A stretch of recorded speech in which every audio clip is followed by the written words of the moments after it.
Kottayam medical കോളേജിലെ കെട്ടിടത്തിന്റെ ഒരു വിഭാഗം തകർന്നു വീണുണ്ടായ ആ അപകടത്തിൽ ആ കെട്ടിടത്തിന്റെ അടിയിൽപ്പെട്ടുകൊണ്ടാണ് ആ സ്ത്രീ ബിന്ദു എന്ന സ്ത്രീ ഇപ്പോൾ മരണപ്പെട്ടിരിക്കുന്നത്. അല്പസമയം മുമ്പാണ് മരണപ്പെട്ടത്.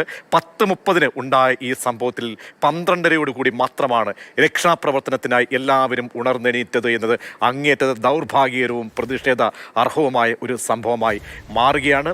ഗുരുതര വീഴ്ച, അങ്ങേയറ്റത്ത് ഗുരുതര വീഴ്ചയിൽ ഒരു കുടുംബത്തിലെ ഒരു പ്രധാനി, ഒരു സ്ത്രീ മരണപ്പെടുന്ന അവസ്ഥയിലേക്ക് എത്തുന്നു. നമ്മൾ രോഗങ്ങളാൽ ബുദ്ധിമുട്ടി ആ രോഗങ്ങളിൽ ആശ്രയമാകേണ്ട ആശുപത്രിയിൽ നിന്ന് തന്നെ പട്ടടയിലേക്ക് എടുക്കേണ്ട അവസ്ഥയിലേക്ക് പോകുന്നെങ്കിൽ സിസ്റ്റത്തിന്റെ പിഴവാണ് ഇന്ന് ആവർത്തിക്കേണ്ടി വരുന്നത്. ആരോഗ്യമന്ത്രി ഉൾപ്പെടെ ജില്ലയിലെ മന്ത്രിയായിട്ടുള്ള വി എൻ വാസവനടക്കം അതിശീഘ്രം ഓടിയെത്തിയിട്ടും അവിടെ ഉണ്ടായിട്ടുള്ള രക്ഷാപ്രവർത്തനം തെല്ല് പോലും അനങ്ങിയില്ല. അതിൻ്റെ പിഴവാണിപ്പോൾ സംഭവിച്ചിരിക്കുന്നത് എന്ന പ്രതിഷേധം ഇപ്പോൾ ഉയർന്നുകൊണ്ടേയിരിക്കുകയാണ്. ഏറ്റവും പുതിയ ദൃശ്യങ്ങളും വിവരങ്ങളും ഒക്കെയാണ് മാതൃഭൂമി ന്യൂസ് നൽകിക്കൊണ്ടിരിക്കുന്നത്. ഒരിക്കലും ന്യായീകരിക്കാൻ കഴിയാത്തൊരു സംഭവമായി കോട്ടയം മെഡിക്കൽ കോളേജിലെ ഈ സംഭവം മാറിക്കൊണ്ടിരിക്കുന്നു. നമ്മുടെ പ്രതിനിധികൾ പലയിടങ്ങളിൽ നിന്നായി ഓരോ സംഭവ വികാസങ്ങളുമായി ചേരുകയാണ്. നമുക്കിപ്പോൾ ദൃശ്യങ്ങളിൽ കാണുന്നത് മരണപ്പെട്ട ബിന്ദുവിൻ്റെ ചിത്രമാണ്. ആ കുടുംബത്തെ സംബന്ധിച്ചോളം കുടുംബം രോഗാവസ്ഥയിലായ ഭർത്താവിന് വേണ്ടി ചികിത്സിക്കാൻ എത്തിയ ആ കുടുംബത്തിലെ 2 പേർ, അമ്മയും മകളും പിതാവ് രോഗാവസ്ഥയിലായിരുന്നു. അദ്ദേഹത്തിൻ്റെ രോഗചികിത്സയുമായി ബന്ധപ്പെട്ടാണ് ആശുപത്രിയിലേക്ക് എത്തുന്നത്. ശുചിമുറിയിലേക്ക് പോയ സമയത്താണ് ഈ കെട്ടിടം ഇടിഞ്ഞു വീഴുന്നത്. എടുത്തു പറയേണ്ട ഒരു കാര്യം, ആദ്യ മണിക്കൂറുകളിൽ നിർണായകമായി നടത്തേണ്ടിയിരുന്ന രക്ഷാപ്രവർത്തനം എങ്ങനെയാണ് വൈകിയത് എന്ന് ചോദിക്കുമ്പോൾ വളരെ ഗുരുതരമായ പിഴവുകൾ നമുക്ക് കാണാൻ കഴിയുന്നുണ്ട്. കാരണം ഈ കെട്ടിടം ഇപ്പോൾ അപകടാവസ്ഥയിലായിട്ടുള്ള കെട്ടിടം അവിടെ പ്രവർത്തിച്ചിരുന്നില്ല എന്ന മന്ത്രിമാരുടെ ആദ്യ മണിക്കൂറിലെ പ്രതികരണമൊക്കെ തന്നെ വളരെ രീതിയിൽ എടുത്തു പറയേണ്ടതാണ്. ഇപ്പോൾ രഘുനാഥ് നാരായണൻ ഏറ്റവും പുതിയ വിവരങ്ങൾ വായിച്ചിരുന്നുണ്ട്. രഘു, മരണം സ്ഥിരീകരിച്ച് കഴിഞ്ഞുവല്ലോ, മറ്റ് നടപടിക്രമങ്ങൾ എന്താണ്? ബന്ധുക്കളെയൊക്കെ അറിയിച്ചോ? അവിടുത്തെ ഒരു അവസ്ഥ എന്താണ് രഘു?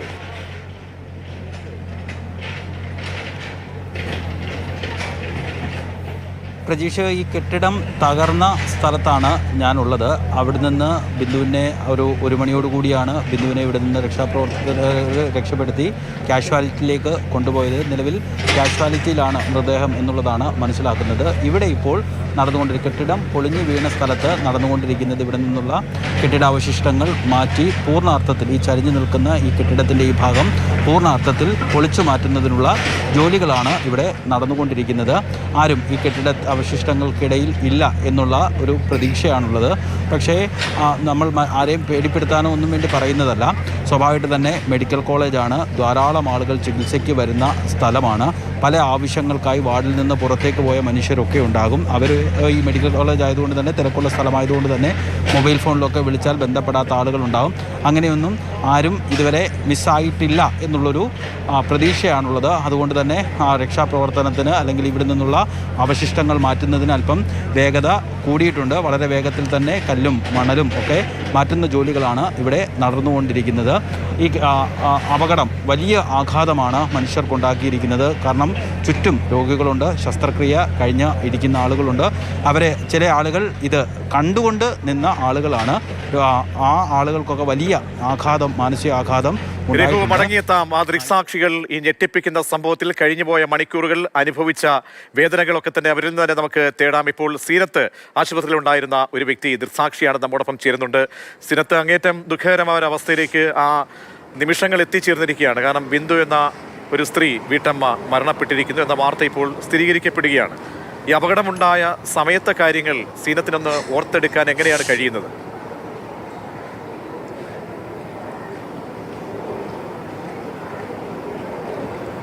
ഹലോ സാർ, ഞാൻ ഇവിടെ വന്നിട്ട് 12 ദിവസമായി. മോനെ ഒരു ആക്സിഡൻറ്റ് പറ്റിയതാണ്. മൂന്നാർ ടൂർ പോയതാണ്. മോന് ഒരു ടാങ്കർ ലോറി വന്ന് മോൻ്റെ ബൈക്കിലിടിക്കുകയും മോന് കാലിൽ 2 എല്ല് ഒടിഞ്ഞു പോവുകയും ഇന്നലെ രാവിലെയാണ് മോൻ്റെ സർജറി നടന്ന് 6 മണിക്ക് മോനെ 11ാം വാർഡിലോട്ട് ഓർത്തോയിലോട്ട് മാറ്റുകയും ഇന്ന് രാവിലെ മോന് ഫുഡ് കൊടുത്തതിന് ശേഷം ഞങ്ങൾ ഡോക്ടർ വന്ന് എല്ലാം നോക്കിയിട്ട് പറഞ്ഞു ഒരു എക്സ്റേ എടുക്കണമെന്ന് പറഞ്ഞു. എക്സ്റേ എടുക്കാനായിട്ട് ഞങ്ങൾ പോകാൻ തയ്യാറാവുമ്പോൾ ഞങ്ങളിരുന്ന ആ ഭാഗത്തോട്ട് മുകളിൽ നിന്നുള്ള കെട്ടിടം ഇടിഞ്ഞിങ്ങനെ വീണുകൊണ്ടിരിക്കുമായിരുന്നു.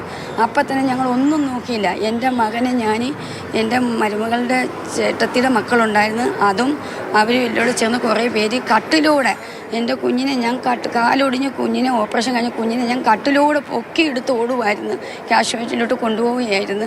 അങ്ങനെ ഒത്തിരി പേര് കാലൊടിഞ്ഞവർ, മുറിച്ചവർ, കൈ മുറിച്ചവർ എല്ലാവരും തന്നെ ആ 11-ാം വാർഡിൽ ഇഷ്ടം പോലെ പേഷ്യൻറ്റും കൂട്ടിരിപ്പുകാരും എല്ലാം ഉണ്ടായിരുന്നു.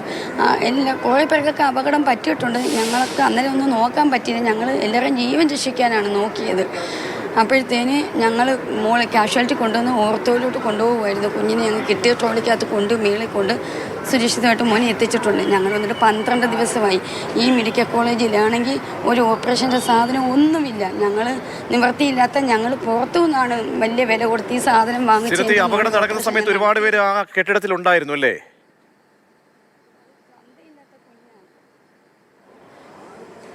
ആ മോളത്തെ കെട്ടിടത്തിലുണ്ടോ എന്ന് ഞാൻ കണ്ടില്ല സാറേ. ഞങ്ങൾ അതിൻ്റെ താഴത്തെ കെട്ടിടത്തിൽ ഇരിക്കുമായിരുന്നു എല്ലാവരും കൂടെ. അങ്ങനെ ഞങ്ങളുടെ ഭാഗത്തോട്ടാണ് ഈ കെട്ടിടം ഇടിഞ്ഞു വീഴുന്നത് പോലും. ഇടിഞ്ഞു വീണുകൊണ്ടിരിക്കുക. അപ്പം തന്നെ ഞങ്ങളിത് കണ്ടു ഭയന്ന് ഞെട്ടി. ഞങ്ങൾക്ക് അന്നത്തെ മാനസികാവസ്ഥ എന്തുവന്ന് ഞങ്ങൾക്ക് അറിയത്ത് പോലുമില്ല. ഞങ്ങൾക്ക് ഒന്നും ഞങ്ങൾ എടുത്തിട്ടില്ല. ഞങ്ങളുടെ കുഞ്ഞുങ്ങളെ രക്ഷിച്ചാൽ മതി, അവിടെ കിടക്കുന്ന രക്ഷിച്ചാൽ മതി എന്നുള്ള ഒരു വിഭ്രാന്തിയിൽ ഞങ്ങൾ കിടന്ന് ഓടുക അങ്ങോട്ടും ഇങ്ങോട്ടും. എന്ത് ചെയ്യണമെന്ന്, റോളി എടുക്കണോ, വീൽ ചെയർ എടുക്കണോ? ലാസ്റ്റ് ഇതൊന്നും കിട്ടാതെ വന്നപ്പോഴാണ് ഞങ്ങൾ കട്ടിലൂടെ പൊക്കിയെടുത്ത് കൊണ്ടുപോയി കൈക്കകത്ത് കോരി എടുത്ത് 4-5 പേര് കോരി എടുത്തവരുണ്ട്, തോളയിലിട്ടവരുണ്ട്. എന്തോ വലിച്ച് താഴെ കൂടെ എഴിഞ്ഞ് വലിച്ചു കൊണ്ടുപോയി പേഷ്യൻ്റ് വരെ ഉണ്ട് ഒരു ട്രോളി കിട്ടാഞ്ഞിട്ട്. എന്നിട്ട് ട്രോളി ആ സമയത്ത് കിട്ടത്തില്ല, എല്ലാവരും അങ്ങോട്ടും ഇങ്ങോട്ടും ഓടി കൊണ്ടുപോകാനായിട്ട് നിൽക്കുക.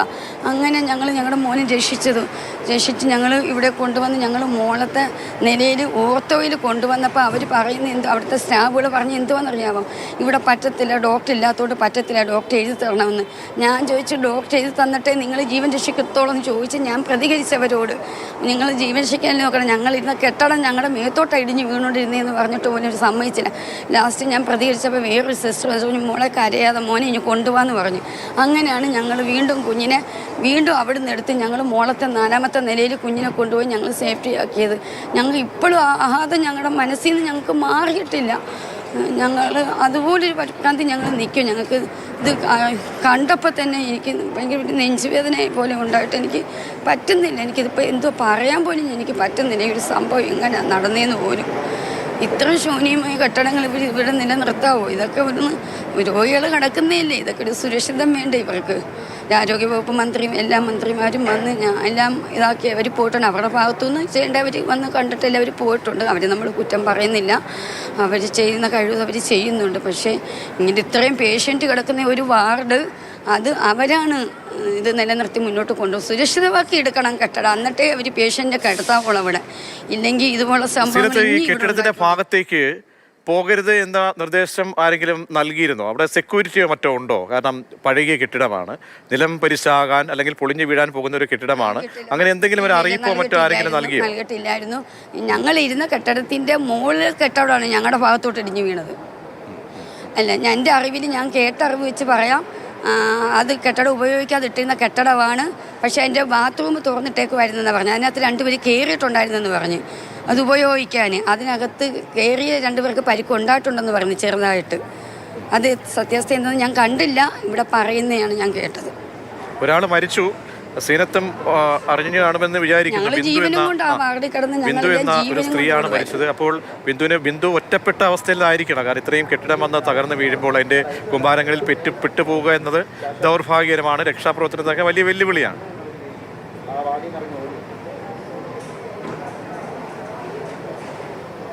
അതെ, അപ്പോൾ അവിടേക്ക് ഒരു മുന്നറിയിപ്പ് ബോർഡോ ഒന്നുമില്ല, ആരും പോകരുതെന്ന് പറയാൻ ആളില്ല, ഒരു സെക്യൂരിറ്റി പോലും ഇല്ല സീനത്തല്ലേ?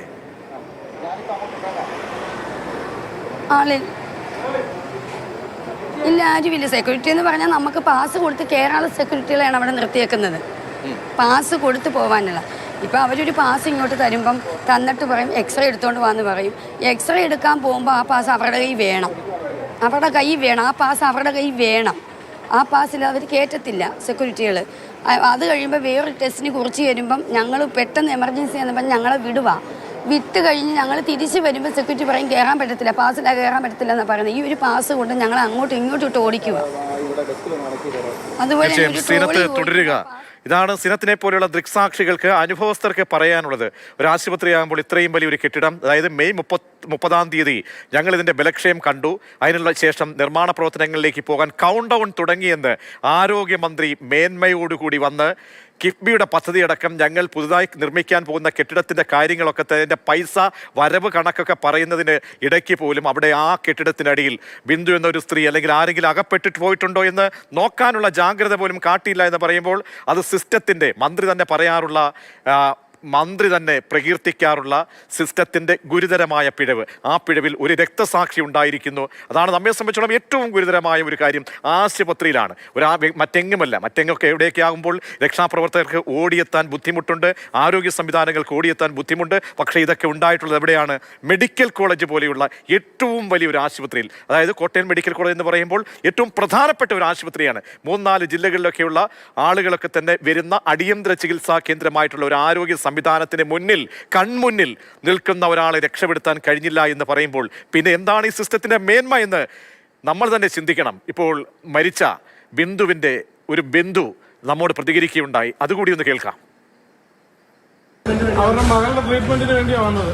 വിളിച്ചു ഞാൻ അറിയിച്ചത്, മിനിസ്റ്റർ പോലും പറഞ്ഞു ഒരു കുഴപ്പമില്ലെന്നാ. ഞങ്ങൾ ചെല്ലട്ടെ. എന്റെ പേര് ഗിരീഷ്.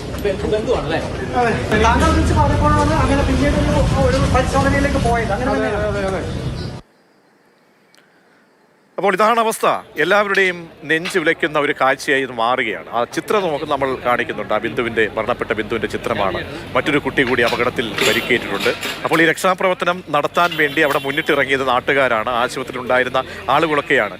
സീനത്തിലേക്ക് ഒരിക്കൽ കൂടി, സീനത്ത് നേരത്തെ പറഞ്ഞുവല്ലോ, കാരണം പെട്ടെന്ന് നമ്മൾ എടുത്തുകൊണ്ട് ഒരു അപകടം പറ്റുമ്പോൾ പെട്ടെന്ന് എടുത്തുകൊണ്ട് ഓടിച്ചെല്ലുകയാണ്. ഓടിച്ചെന്ന് കഴിയുമ്പോൾ അവിടെ അവർക്ക് ഉടനടി മറ്റ് ചീട്ടോ പേപ്പറോ അല്ലെങ്കിൽ എഴുതി കൊടുത്ത കടലാസോ ഒന്നും അല്ല നോക്കേണ്ടത്. അവർക്ക് അടിയന്തരമായ ചികിത്സ നൽകുക എന്നുള്ളതാണ്. അതവിടെ ലഭ്യമായിട്ടില്ല എന്നാണ് സീനത്ത് പറഞ്ഞത്. എന്താണ് അവിടെ ഡോക്ടർമാർ ആരുമില്ലായിരുന്നു അവിടെ?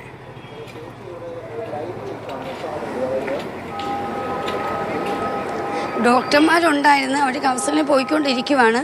പക്ഷേ അവിടെ നിൽക്കുന്ന സിസ്റ്റർമാരല്ലേ ഞങ്ങൾക്ക് സുരക്ഷിതം തരേണ്ടത്. ഞങ്ങൾക്ക് അതിൻ്റെ ഒരുക്കങ്ങൾ അവരല്ലേ. ഞാൻ അവരോട് പറഞ്ഞു, സാർ ഞങ്ങളുടെ മോനെയും കൊണ്ട് ഞങ്ങൾ ഓടി വരുക, ഞങ്ങളിരുന്ന കെട്ടിടം ഇടിഞ്ഞ് വീണേക്കുക സിസ്റ്റർ, ഞങ്ങൾക്ക് ഇവിടെ ബെഡ് തരാൻ പറഞ്ഞപ്പോൾ അവർ പറയുന്നത് ഇവിടെ പറ്റൂല, മോളിപ്പോൾ മോളത്തെ നില ഓർത്തോയി 4-ാമത്തെ നിലയിൽ ചെന്നപ്പോൾ അവർ പറയുന്നത് ഇവിടെയും പറ്റൂല, ഡോക്ടർ വരട്ടെ എന്നാണ് പറയുന്നത്.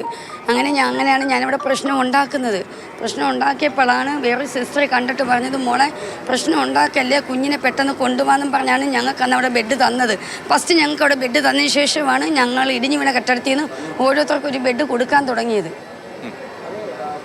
നമ്മളവിടെ അന്നേരം നമ്മൾ മറ്റൊന്നുമല്ല നോക്കുന്നത്, നമ്മൾ ജീവൻ രക്ഷിക്കാനല്ലേ നോക്കേണ്ടത്, അതല്ലേ സാർ നോക്കേണ്ടത്. കൊണ്ടുവരുമ്പോൾ അന്ന് ഇങ്ങോട്ട് നിങ്ങൾ ഇവിടോട്ട് കിടത്തിക്കോ എന്നല്ലേ അവർ പറയേണ്ടത്. പിന്നല്ലേ വാർഡ് ഏതാ ഡോക്ടർ ഏതാന്ന് നോക്കിയിട്ട് അവർ പിന്നെ മാറ്റേണ്ടത് പിന്നീടാണ്. അല്ലാതെ ആ ഒരു അവസ്ഥയിലല്ല അവർ പറയേണ്ടത് നിങ്ങൾ ഇവിടെ അല്ല കിടത്തേണ്ടതെന്ന്. അപ്പോൾ അതുകൂടെ കേൾക്കുമ്പോൾ നമ്മുടെ മാനസികാവസ്ഥ എന്താ വരുന്നെന്ന് സാറിന് ഓർത്ത് നോക്കി. തീർച്ചയായും സീനത്ത്, വളരെയധികം നന്ദി. ആ നിമിഷമുണ്ടായ ആ ഭീതിപ്പെടുത്തുന്ന കാഴ്ചകൾ പങ്കുവെച്ചതിന് ആർക്കും. കാരണം ഇത്തരം പ്രതികരണങ്ങളൊക്കെ വരുന്നത് നമ്മളൊക്കെ ഒരുപാട് സംസ്ഥാനത്ത് ഈ സർക്കാർ ആശുപത്രികളെ, മെഡിക്കൽ കോളേജുകളെ ആശ്രയിച്ച് ജീവിക്കുന്ന ലക്ഷോപലക്ഷം ആളുകളാണ്. അപ്പോൾ അവിടെയൊക്കെ നമ്മൾ മുകളിലോട്ട് നോക്കണം. അവിടെ ഉള്ള കെട്ടിടങ്ങളുടെയൊക്കെ അവസ്ഥ, അവിടെയൊക്കെ നമ്മൾ സ്വയം കരുതലെടുക്കണം. നമ്മുടെ ഈ സിസ്റ്റം ഒന്നും നമ്മെ അറിയിക്കില്ല. നമുക്ക് ഒരു വെള്ളപ്പേപ്പറിൽ പോട്ടെ, ഒരു പത്ര കഷ്ണത്തിൽ ഒന്ന് എഴുതി വെക്കാമായിരുന്നു അങ്ങോട്ട് പോകരുതേ എന്ന്. അവിടെ ബാരിക്കേഡ് ഉയർത്തണമെന്നോ അല്ലെങ്കിൽ വലിയ ഫ്ലെക്സ് ബോർഡ് വെക്കണമോ ഒന്നും നമ്മൾ പറയുന്നില്ല. ഒരു ആരോ മാർക്ക് വെച്ച് പറയാമായിരുന്നു അവിടേക്ക് പോകല്, ഈ കെട്ടിടം ഇതാ ബലക്ഷയമാണ്, ഏത് നിമിഷവും അത് നിലം പൊത്താവുന്ന അവസ്ഥയിലാണ് എന്ന് അവിടെ പറയാൻ ഒരു മനുഷ്യരും ഉണ്ടായില്ല. അതാണ് നമ്പർ 1 കേരളം. നമ്മളീ പറയുമ്പോൾ വീണ്ടും ആലോചിക്കുകയാണ്. ആരോഗ്യമന്ത്രി വന്ന് ഇതിൻ്റെ ഇടയ്ക്ക് ഒരു ബൈറ്റ്, ഒരു പ്രതികരണം നടത്തിയപ്പോൾ പറഞ്ഞെന്താണ്, നിങ്ങൾ മാധ്യമങ്ങൾ തെറ്റിദ്ധാരണ പരത്തല്ലേ എന്ന്. അപ്പോഴും പറഞ്ഞുകൊണ്ടിരിക്കുന്ന തെറ്റിദ്ധാരണ എന്താണ്? ആ മന്ത്രിക്ക് പറയാമായിരുന്നു, അല്ലെങ്കിൽ മന്ത്രിമാർക്ക് 2 പേർക്കും പറയാമായിരുന്നു, ഈ കെട്ടിടം അത് ഉപയോഗശൂന്യം അല്ലെങ്കിൽ അവിടെ ആരും പോകുന്നില്ല എന്നത് സംശയകരമാണ്, ആരെങ്കിലുമൊക്കെ പോയിട്ടുണ്ടാകാം, അത് നോക്കണമെന്ന് പറയുന്നതിന് പകരം എന്താണ്, അത് ഉപയോഗിക്കുന്നതേ ഇല്ല എന്ന് പറയുമ്പോൾ എന്ത് ഇൻപുട്ടാണ് ഇവർക്ക് നൽകുന്നത്? ആരാണ് അവിടെ ആരോഗ്യ പ്രവർത്തകർ? സംസ്ഥാനത്തിൻ്റെ ആരോഗ്യവകുപ്പ് അഡീഷണൽ പ്രൈവറ്റ് സെക്രട്ടറി ഉൾപ്പെടെയുള്ള ആളുകൾ ഈ സംഭവ സ്ഥലത്തുണ്ട്, നോക്കണം. അപ്പോൾ ഈ മന്ത്രിമാർ 2 പേരും ഒരു സ്റ്റാൻഡ് എടുത്തിരുന്നെങ്കിൽ അവിടേക്ക് ഈ പറയുന്ന രക്ഷാപ്രവർത്തകരായിട്ടുള്ള നിശമന സേനാംഗങ്ങൾ ഫയർഫോഴ്സ് ഉൾപ്പെടെയുള്ള ആളുകൾ അവിടെയുണ്ട്. അവർ അതിവേഗം ശീഘ്രം തന്നെ രക്ഷാപ്രവർത്തനം നടത്തുമായിരുന്നു. അതിനെ മന്ദത വരുത്തിയതിന്റെ ഉത്തരവാദിത്തം ഈ മന്ത്രിമാർക്കില്ലേ എന്ന് ആരെങ്കിലും ചോദിച്ചാൽ തെറ്റു പറയാൻ കഴിയുമോ? രഘുനാഥ് കൂടി ചേരുന്നുണ്ട്. രഘു, ഒരാൾ രക്തസാക്ഷിയായിരിക്കുന്നു ആ സിസ്റ്റത്തിന്റെ പിഴവ് മൂലം. അപ്പോൾ ഒരു ഗുരുതരമായിട്ടുള്ള അനാസ്ഥയാണ്. നമുക്ക് എണ്ണി പറയാൻ കഴിയുന്ന കാര്യങ്ങൾ കൺമുന്നിലുണ്ട്.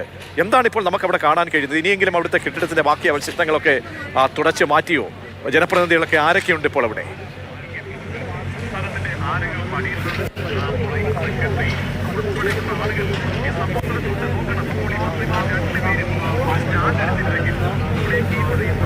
സാധ്യതയുള്ള സ്ഥലത്തിലെ കെട്ടിട ഭാഗമാണ് മാറ്റേണ്ടത്. നമുക്ക് ദൃശ്യങ്ങളിൽ നിന്ന് കാണാവുന്നത് തിരുവഞ്ചൂർ രാധാകൃഷ്ണനും ഒപ്പം തന്നെ ചാണ്ടി ഉമ്മൻ MLAയും Francis George MP, DCC president അടക്കമുള്ള കോൺഗ്രസ് നേതാക്കളെയും UDF നേതാക്കളെയുമാണ് ദൃശ്യങ്ങളിൽ നിന്ന് കാണാവുന്നത്.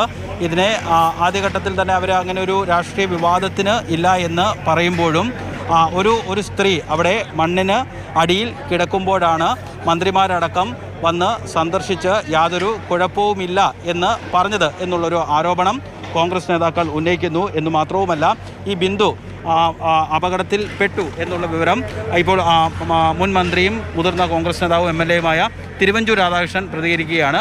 അത് നമുക്ക് കേൾക്കാം.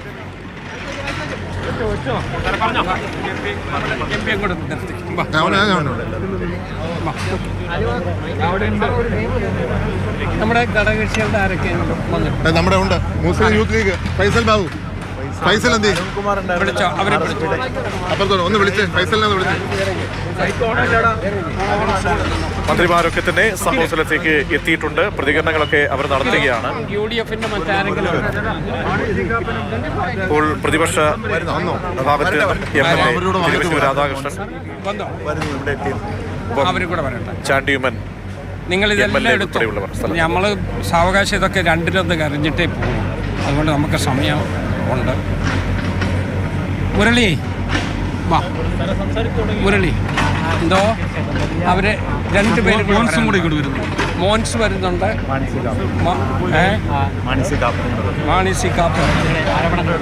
പ്രതിപക്ഷ MLAമാർ ഇപ്പോൾ ആശുപത്രിയിലേക്ക് എത്തിയിട്ടുണ്ട്. അവർ അല്പസമയം മുമ്പ് തന്നെ ചാണ്ടി ഉമ്മനക്കത്തിന്റെ ഈ രക്ഷാപ്രവർത്തനം വൈകിയതുമായി ബന്ധപ്പെട്ട്, കാരണം 10:30 ഈ സംഭവം നടക്കുന്നത്. ഇപ്പോൾ 12:30 ആയിട്ട് കൂടിയും രക്ഷാപ്രവർത്തനം നടത്തുന്നില്ല എന്ന് ചാണ്ടി ഉമ്മൻ ഇടയ്ക്കിടയ്ക്ക് പറയുന്നുണ്ടായിരുന്നു. അത് വാസ്തവമായിരുന്നു. കാരണം അവിടെയൊക്കെ തന്നെ സിസ്റ്റം പിഴച്ചു പോയി. കാരണം പെട്ടെന്ന് തന്നെ ഹിറ്റാച്ചി ഉൾപ്പെടെയുള്ള സംവിധാനങ്ങൾ അവിടേക്ക് എത്തിയേ പറ്റുള്ളൂ. കാരണം ഇതൊരു വളരെ ക്രൈസിസ് മാനേജ്മെന്റ്, അത് വളരെ ഇമ്മീഡിയറ്റ് ആയിട്ട് സ്വീകരിക്കേണ്ടതാണ്. ആദ്യത്തെ ഒരു മണിക്കൂറുകൾ, നിമിഷങ്ങൾ നിർണായകമാണ്. കാരണം ഇപ്പോൾ ഒന്നും സംഭവിച്ചിട്ടില്ല എന്ന് ചില ആളുകൾ പറഞ്ഞത്, അതും വളരെ ഉത്തരവാദിത്തപ്പെട്ട ആളുകളാണ്. രണ്ടാമത്തെ പ്രധാനപ്പെട്ട പ്രശ്നം, ഈ തെരച്ചിൽ തന്നെ 1.5 മണിക്കൂർ വൈകി. 2 മണിക്കൂർ വൈകി. എന്തുകൊണ്ടാണ് 2 മണിക്കൂർ വൈകാൻ കാരണം? ഒന്നും സംഭവിച്ചിട്ടില്ല, ഒരു കുഴപ്പമില്ല, ആരെയും ഞങ്ങൾ അവിടെ അഡ്മിറ്റ് ചെയ്തിട്ടില്ല, ഒരാളിന് പോലും അവിടെ നിൽക്കാൻ സ്വാതന്ത്ര്യം ഉണ്ടായിരുന്നില്ല എന്നൊക്കെ പറഞ്ഞ് ഈ തെരച്ചിൽ വൈകിച്ചതെന്തുകൊണ്ട് എന്നുള്ളതാണ് ഞങ്ങളുടെ ചോദ്യം.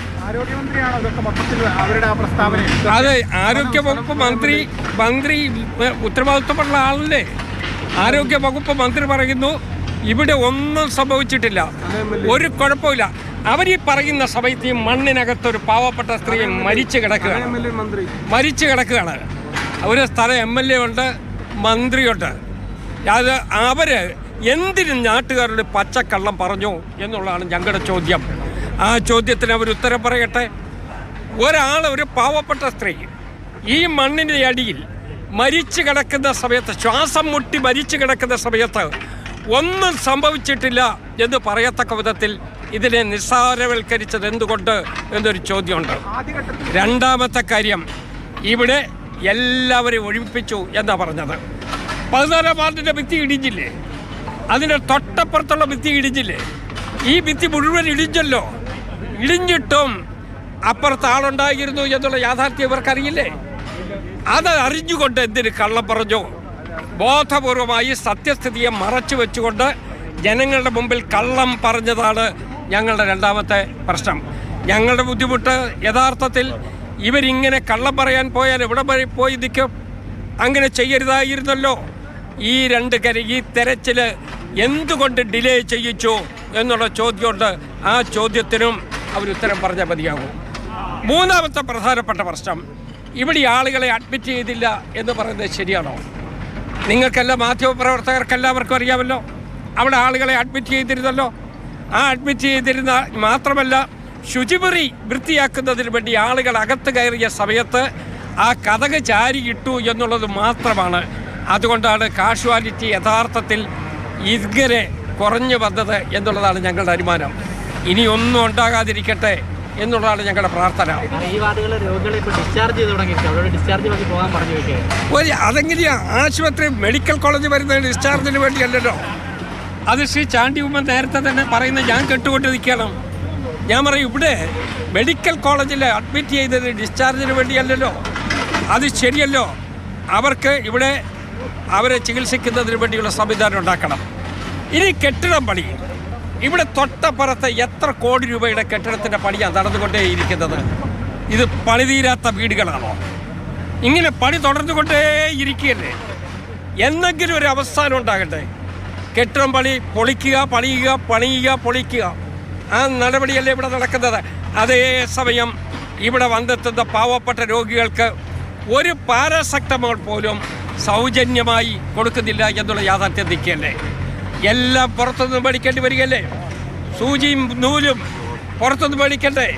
കാലിൽ അവർക്ക് ഓപ്പറേഷൻ നടത്തുന്നതിന് വേണ്ടിയുള്ള സ്റ്റീൽ കമ്പി വില കൂടിയതാണ്, പുറത്തുനിന്ന് മേടിക്കണ്ടേ?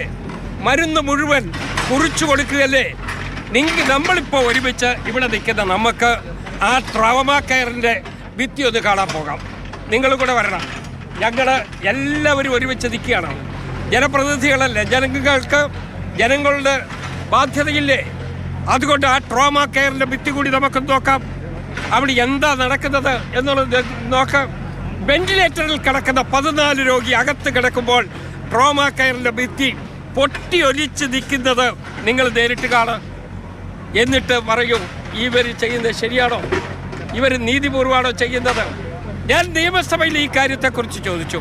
നമ്മുടെ ശ്രീ ചാണ്ടി ഉമ്മൻ ഉണ്ടായിരുന്നു, ഞാൻ ശ്രീ ഫ്രാൻസിസ് ജോർജുമായിട്ട് സംസാരിച്ചാണ്, ഞങ്ങളെല്ലാവരും സംസാരിച്ചാണ്. ഇവിടുത്തെ ശോച്യാവസ്ഥയെക്കുറിച്ച് ഞങ്ങൾ സംസാരിച്ചു. വളരെ മാണി സി കാപ്പൻ അദ്ദേഹം ഞങ്ങളെല്ലാവരും ചേർന്നാണ് നിയമസഭയിൽ ഈ കാര്യം ഉന്നയിച്ചത്, ശ്രീ മാണി സി കാപ്പൻ അടക്കം. എന്നിട്ട് ഞങ്ങളോട് പറഞ്ഞ മറുപടി എന്താ? ഏറ്റവും നല്ല കേരളത്തിൽ അറിയപ്പെടുന്ന 4 ഡോക്ടർമാരുടെ പേര് പറഞ്ഞിട്ട് അതിൻ്റെ മേലുല്ലാസത്തിൽ രക്ഷപ്പെടാനായി ഇവർ ശ്രമിച്ചത്. ഇവർ പ്രധാനപ്പെട്ട ഡോക്ടർമാരെ കുറിച്ച് ഞങ്ങൾക്ക് മതിപ്പാണ്, അവരുടെ സേവനം വലുതാണ്. പക്ഷേ അതിൻ്റെ പേര് പറഞ്ഞ് ഇവിടെ തരേണ്ട സൗകര്യങ്ങൾ തകർത്ത് കളയുന്നു എന്നുള്ളതാണ് ഞങ്ങളുടെ നില. ഞാൻ അതുകൊണ്ടാണ് പറഞ്ഞത്, ട്രോമ കെയറും കൂടെ നമുക്ക് കാണണം. 12 വാർഡിൻ്റെ ഭിത്തി എവിടെ കിടക്കുന്നു എന്നുള്ളത് നിങ്ങൾ നോക്കണം. അവിടുത്തെ ഹോസ്റ്റലിൽ താമസിക്കുന്ന ആളുകൾ, അവരുടെ സ്ഥിതി എന്താണ് എന്നതിനെക്കുറിച്ച് ആലോചിക്കണം. ഇത് സത്യം പറഞ്ഞാൽ ഈ മെഡിക്കൽ കോളേജിനെ ഒരു ഏതാണ്ട് സ്വകാര്യ സ്ഥാപനം കൊണ്ടുപോകുന്ന പോലെ ചില വ്യക്തികൾ താല്പര്യങ്ങൾക്ക് വേണ്ടി വഴിതിരിച്ചു കൊണ്ടുപോയിക്കൊണ്ടേയിരിക്കുകയാണ്. ഒറ്റപ്പെട്ട സംഭവം മിനിസ്റ്റർ പ്രതികരിച്ചത്. ഏതിനാ അവർ ഒറ്റപ്പെട്ടതെന്ന് പറയാത്ത? ആൾ മരിച്ചാലും ഒറ്റപ്പെട്ടത്, ആൾ ജീവിച്ചാലും ഒറ്റപ്പെട്ടത്, എന്ത് സംഭവിച്ചാലും ഒറ്റപ്പെട്ടത്, എല്ലാം ഒറ്റപ്പെട്ടത്. ഞാൻ പറയുന്ന അവസാനം ഡിക്ഷണറിക്കകത്തുനിന്ന് ഈ ഒറ്റപ്പെട്ട വാക്ക് തന്നെ മാറ്റണം. അങ്ങനെയുള്ള പ്രതിപക്ഷ MLA-മാർ ശക്തമായ ഗുരുതരമായ ആരോപണങ്ങൾ ഉന്നയിക്കുകയാണ്. ഒരു സ്ത്രീ മരിച്ചതിന്റെ ഉത്തരവാദിത്തം അത് ആരോഗ്യവകുപ്പിന് തന്നെയാണ്. ഈ സംഭവ സമയത്ത് തന്നെ ആരോഗ്യമന്ത്രി ഉൾപ്പെടെയുള്ളവർ മന്ത്രിമാർ തെറ്റിദ്ധരിപ്പിക്കാനുള്ള ശ്രമം നടത്തി. അതുകൊണ്ട് തന്നെ രക്ഷാപ്രവർത്തനം വൈകാനത് ഇടയാക്കിയെന്ന ഗുരുതരമായിട്ടുള്ള ആരോപണം പ്രതിപക്ഷത്തിന്റെ ഭാഗത്ത് നിന്ന് ഇപ്പോൾ ഉയരുകയാണ്. ഈ സംഭവം ഉണ്ടായ സമയത്തെ ആളുകളുടെ പ്രതികരണം വളരെ പ്രധാനപ്പെട്ടതായിരുന്നു, ഗൗരവമേറിയതായിരുന്നു, ഞെട്ടിപ്പിക്കുന്നതായിരുന്നു. അവരൊക്കെ അവരുടെ അനുഭവങ്ങൾ നമ്മോട് മാതൃഭൂമി ന്യൂസിനോട് പങ്കുവെച്ചു. ചില പ്രതികരണങ്ങൾ നമുക്ക് കേൾക്കാം. ബാത്റൂം അങ്ങടെ ആ സൈഡ് മൊത്തമായിട്ട് വീണു. ആ ബാത്റൂമിന്റെ സൈഡ് ഒരു ചേച്ചി കുളിക്കാനായിട്ട് കയറിയിട്ടുണ്ടായിരുന്നു. ഒരു മോളുണ്ടെന്നാ പറഞ്ഞത്. പിന്നെ ഒന്നും അറിയില്ല. പിന്നെ ആർക്കും ഒന്നും പറയാൻ പറ്റണ്ട. ബഹളമൊക്കെയാ. താഴോട്ട് വരുന്നതായിട്ടാ കാണുന്നത്. ബാത്റൂമിനകത്ത് 2 പേരുണ്ടായിരുന്നു, കുളിക്കുമായിരുന്നു. അന്നേരം വീഴുന്നിട്ട് സൗണ്ട് കേട്ടോണ്ട് ഭയങ്കരമായിട്ടൊരു ഒച്ച കേട്ടെ. അതന്നേരം നോക്കിയപ്പോൾ മൊത്തത്തോടെ ഇങ്ങനെ ഒടിഞ്ഞു വരുക. ഞാൻ അന്നേരം പെട്ടെന്ന് എൻ്റെ കുഞ്ഞിനെ കെട്ടിപ്പിടിച്ച് കാറി. ഒത്തിരി പേരവിടെ കരച്ചിലുകാരായിരുന്നു. പിന്നെ നമ്മളെന്നാ ചെയ്യാൻ പറ്റും? അങ്ങനെ കൊച്ചിനെയും കൊണ്ട് രക്ഷപ്പെട്ടു. തീർച്ചയായും ആ കുടുംബത്തോട് ആരാണ് ഉത്തരവാദിത്തം പറയുക? എങ്ങനെ ആ കുടുംബത്തെ പറഞ്ഞ് സമാധാനിപ്പിക്കും? ഒരു ആശുപത്രിയിൽ മകളുടെ ചികിത്സയുമായി ബന്ധപ്പെട്ട് വരുമ്പോൾ ആ കൂടെ നിന്ന അമ്മയെ, അച്ഛനെ, ആ അമ്മ തിരിച്ച് വെള്ളത്തുണിയിൽ പൊതിഞ്ഞ ആ വീട്ടിലേക്ക് തിരികെ അവരെ കൊണ്ടുപോകേണ്ട ദുരവസ്ഥ അതാർക്കും ഉണ്ടാകാതിരിക്കട്ടെ. ഒരാൾക്കാണ് ഏതൊരു ജീവൻ നഷ്ടപ്പെട്ടാലും അതിന് വലിയ വിലയാണ്. പക്ഷേ മറ്റാർക്കും ഒന്നും സംഭവിച്ചില്ല. അവരുടെയൊക്കെ തന്നെ മനക്കരുത്ത് കൊണ്ടവർ ഓടി അവിടെ നിന്നും രക്ഷപ്പെട്ടു. അതുകൊണ്ട് മാത്രം ബാക്കിയുള്ളവരുടെ ജീവൻ ശേഷിച്ചു എന്നത് എടുത്തെടുത്ത് നമ്മൾ പറയേണ്ടതാണ്. രഘുനാഥ് നാരായണൻ വീണ്ടും ചേരുന്നുണ്ട്. ഷിനോജ് എസ് ടി വീണ്ടും ചേരുന്നുണ്ട്. ഷിനോജ്, ഇനിയിപ്പോൾ നമുക്ക് ചില അപകട സമയത്തൊക്കെ തന്നെ സാമാന്യ മര്യാദ അനുസരിച്ച് വിമർശനങ്ങൾ പാടില്ല. പക്ഷേ ആ ഘട്ടമൊക്കെ കഴിഞ്ഞു. ആ ഘട്ടം കഴിഞ്ഞ് മാറുമ്പോൾ എണ്ണി പറയാൻ കഴിയുന്ന ഒരുപാട് അനാസ്ഥയുണ്ട്.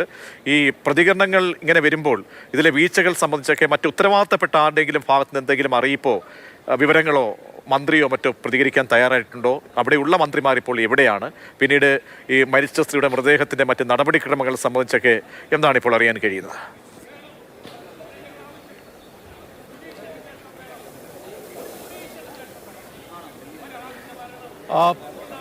പ്രതീക്ഷ കൃത്യമായ രീതിയിലുള്ള ഒരു വീഴ്ച ഈ സമയം ബന്ധപ്പെട്ട് ഉണ്ടായിട്ടുണ്ട് എന്നത് കാര്യത്തിൽ വാസ്തവമാണ്. അത് ഈ അന്വേഷണവുമായി ബന്ധപ്പെട്ട്, പ്രത്യേകിച്ച് ഈ തെരച്ചിലുമായി ബന്ധപ്പെട്ടുണ്ടായ ഒരു വീഴ്ചയാണ്. കാരണം 10:30-ക്കാണ് ഈ അപകടം നടക്കുന്നത്. 10:30 അടുക്കുന്ന സമയത്താണ് ഇവർ ഈ മെഡിക്കൽ കോളേജിലെ തന്നെ വിദ്യാർത്ഥികൾ, PG-യുമായി ബന്ധപ്പെട്ട് പഠിക്കുന്ന ചില വിദ്യാർത്ഥികൾ ഇത്തരത്തിൽ നമ്മളെയൊക്കെ വിളിച്ചു പറയുന്നു, ഇത്തരത്തിലൊരു വലിയ അപകടം മെഡിക്കൽ കോളേജിൽ നടന്നിട്ടുണ്ട്. കെട്ടിടത്തിന്റെ ഒരു ഭാഗം പൂർണ്ണമായും ഇടിഞ്ഞു വീണു. അവിടുത്തെ ഈ സമീപത്തുണ്ടായിരുന്ന ഈ ഭാഗത്ത്, ഈ കെട്ടിടത്തിൽ തന്നെ ഭാഗത്തുള്ള സമീപത്തുള്ള വാർഡുകളിലെ തന്നെ രോഗികളൊക്കെ തന്നെ, ചികിത്സയിൽ കഴിഞ്ഞ രോഗികളൊക്കെ തന്നെ വളരെ പെട്ടെന്നാണ് ഉണ്ടായിരുന്ന ഈ അപകടം നടന്ന സ്ഥലത്ത് നിന്ന് സുരക്ഷിതമായ ഇടങ്ങളിലേക്ക് ആ സമയത്ത് കൊണ്ടുപോകുന്നത്. അതുകൊണ്ട് തന്നെ വലിയൊരു കാഷ്വാലിറ്റിയാണ്. പെട്ടെന്ന് തന്നെ ഇവിടേക്ക് എത്തണമെന്നായിരുന്നു ആ സമയത്തൊക്കെ തന്നെ വിളിക്കുന്ന വിദ്യാർത്ഥികളൊക്കെ തന്നെ പറഞ്ഞിരുന്നത്. അത് കഴിഞ്ഞ് നമ്മളിവിടേക്ക് എത്തി ഒരു 15 മിനിറ്റ് കഴിയുന്ന സമയത്ത് തന്നെ മന്ത്രിമാർ ഉൾപ്പെടെയുള്ളവർ, കോട്ടയത്തെ മന്ത്രിയായിട്ടുള്ള ഏറ്റുമാനൂർ നിയോജക മണ്ഡലത്തിലെ MLA കൂടിയായ മന്ത്രി വാസവൻ എത്തുന്നു, ആരോഗ്യമന്ത്രി എത്തുന്നു. അവരെല്ലാം എത്തി ഇവിടെ സ്ഥലം പരിശോധിച്ച ശേഷം പറഞ്ഞത് മറ്റ് ആളുകൾ അപകടമോ ഒന്നും തന്നെ ഇല്ല, കാഷ്വാലിറ്റി ഒന്നും തന്നെ ഇല്ല. ആകെ 3 പേർക്ക് പരിക്കേറ്റിട്ടുണ്ട്. അതിൽ 2 പേരുടെ പരിക്ക് എന്ന് പറയുന്നത് വളരെ നിസ്സാരമായ പരിക്കാണ്. മറ്റേ ഒരു പരിക്കുള്ള ഒരു കുട്ടി എന്ന് പറയുന്ന അലീന, 11 വയസ്സ് മാത്രം പ്രായമുള്ള കുട്ടി, ആ കുട്ടിക്ക് ചെറിയ രീതിയിൽ പരിക്കേറ്റിട്ടുണ്ട്. ആ കുട്ടിയെ കാഷ്വാലിറ്റിയിലേക്ക് അപ്പോൾ തന്നെ മാറ്റിയിട്ടുണ്ട്. മറ്റ് കാര്യമായ രീതിയിലുള്ള പ്രശ്നങ്ങളൊന്നും തന്നെ ഇല്ല എന്നുള്ള കാര്യമാണ് ആദ്യഘട്ടത്തിൽ മന്ത്രിമാരൊക്കെ തന്നെ വിശദീകരിച്ചത്. അതൊക്കെ കഴിഞ്ഞ് മണിക്കൂറുകൾ കഴിഞ്ഞ്, അതായത് മന്ത്രി ഇവിടെ സ്ഥലത്തെത്തി മണിക്കൂറുകൾ കഴിഞ്ഞിട്ടാണ് ഈ കോൺക്രീറ്റ് പോലെ, അതായത് വീണ് കിടന്ന അവശിഷ്ടങ്ങളൊന്നും മാറ്റി തെരച്ചിൽ തുടങ്ങാൻ പോലീസിനും ഫയർഫോഴ്സിനും ഒക്കെ കഴിഞ്ഞത്. അത് തന്നെ അനാസ്ഥയുടെ ഒന്നാമത്തെ കാരണമാണ്. കാരണം ആ തിരച്ചിൽ ഒരു പക്ഷേ നേരത്തെ തുടങ്ങിയിരുന്നെങ്കിൽ, ഈ മന്ത്രിമാരൊക്കെ തന്നെ വരുന്ന സമയത്ത്, ഈ അപകടമുണ്ടായ സമയത്ത് എത്രയും പെട്ടെന്ന് തന്നെ ഈ തെരച്ചിൽ തുടങ്ങാൻ കഴിഞ്ഞിരുന്നു എങ്കിൽ ആ ജീവൻ നമുക്ക് രക്ഷപ്പെടുത്താൻ കഴിയുമായിരുന്നു.